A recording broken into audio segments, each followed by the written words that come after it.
Hi, it's Blaze with Blaze Handcrafted Woodworks again. In this video, we're gonna show you how we mill up our lumber.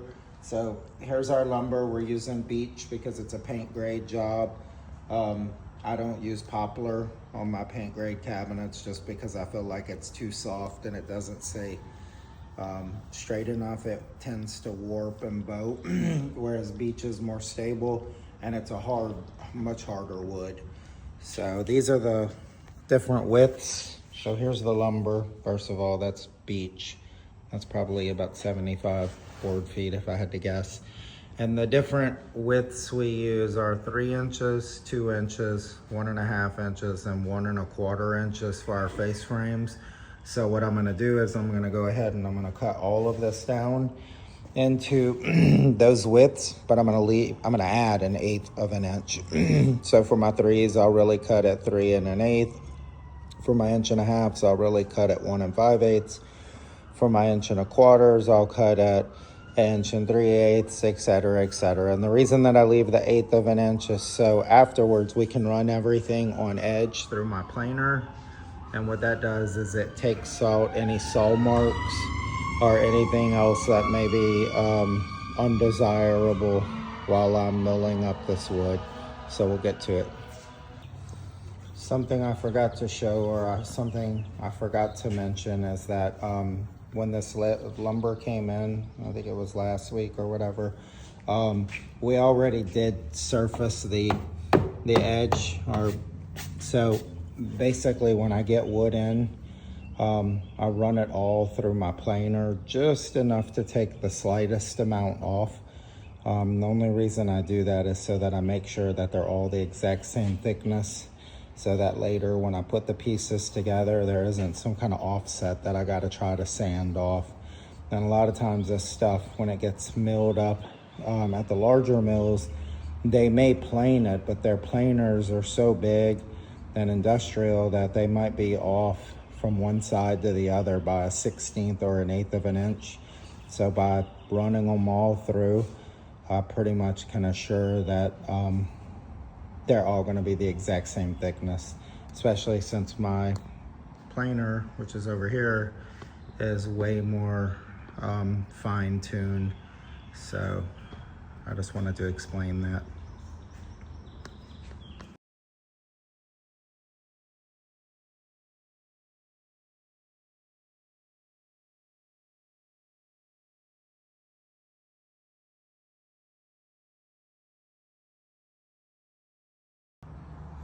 Okay, so again, what we just did is we cut all of the ones that are going to end up being 3 inches to 3 1/8, all the ones that are going to be 1 1/4 inches to 1 3/8, all the ones that are going to be 1.5 inches by 1 5/8, and all the ones that are going to be 2 inches by 2 1/8. So now what we'll do is we'll go to the planer, and what we're going to do is we're going to take our 1/8 off by taking off 1/16 of this side to get rid of all these saw marks or any other imperfections.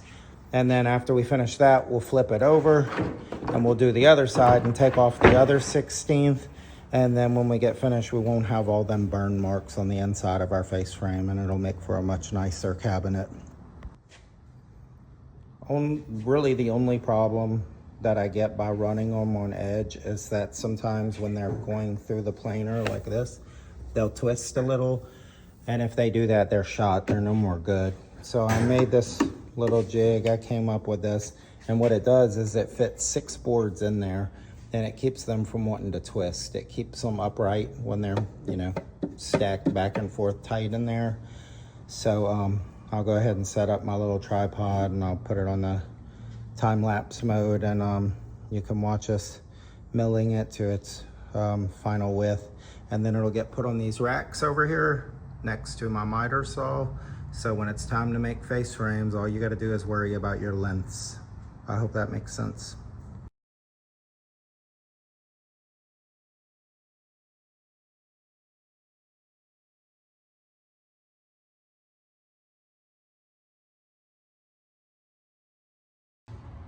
Okay, so what I like to do now is I like to take 2 of them and measure them and see what my measurement is. The reason why I take 2 of them is because if there's If I'm off or anything like that, the problem is gonna compound with 2. So right now, if I want them both to be 3, this should be 6.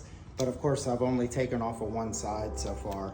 So right now I'm at like 6 3/16. So I know when I flip them to clean up the other side that I have to go at least more than a whole crank on here, because one crank takes off a 16th. So since they're at 6 3/16, if I do a whole crank, that's gonna take a 16th off of both of them, which I'll still be a 16th strong. So what I'll probably do is crank it like 1.5 revolutions, and that should get us to 3 inches. So.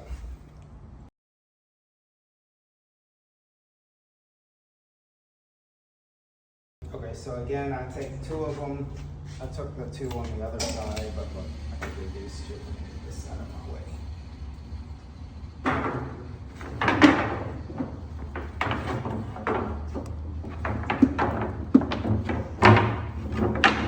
And since I want them both to be 3, if I end up at 6, that's good. And if you come look at if you zoom in on my tape measure, you'll see that it's exactly 6.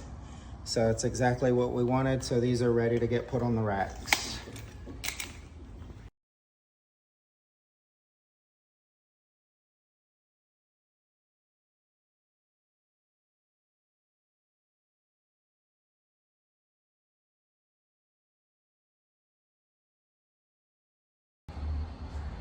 And just like that, the electricity went off. So it's kind of close.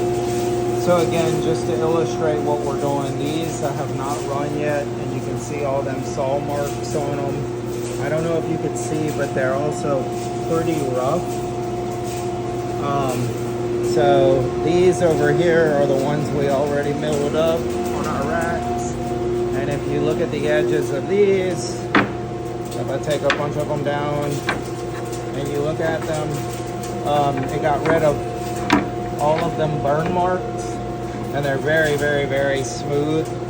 Part of the reason that they're very smooth is that the cutter heads on my planer look like this. So this is my joiner, this isn't my planer, but they both have the same heads on them. So in the old days, these used to be straight knives that went across here, but these are called helical. It's called a helical head. And these little squares are, they're at least tipped in carbide if the whole things aren't carbide. So what's cool about it is that you've got 4 surfaces. So when one surface gets bad, you loosen one of these little torque screws on here and you rotate it 90 degrees. And you can do that 4 times because there's 4 sides.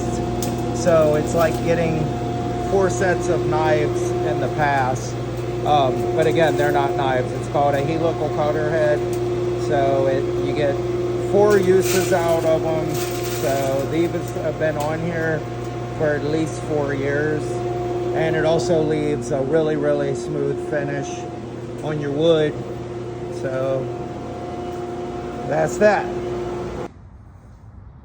Okay, we just finished milling up our lumber for our face frames. So we have our 1.25 inches, we have our 1.5 inches, we have our 2 inches, and then it doesn't say it, but on top we have our 3 inches.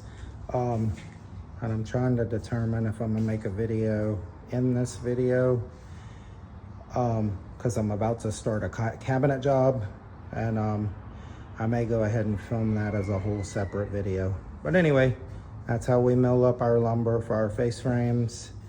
And then for doors, it's basically the same thing, except for we cut all of the widths at 2.5 inches instead.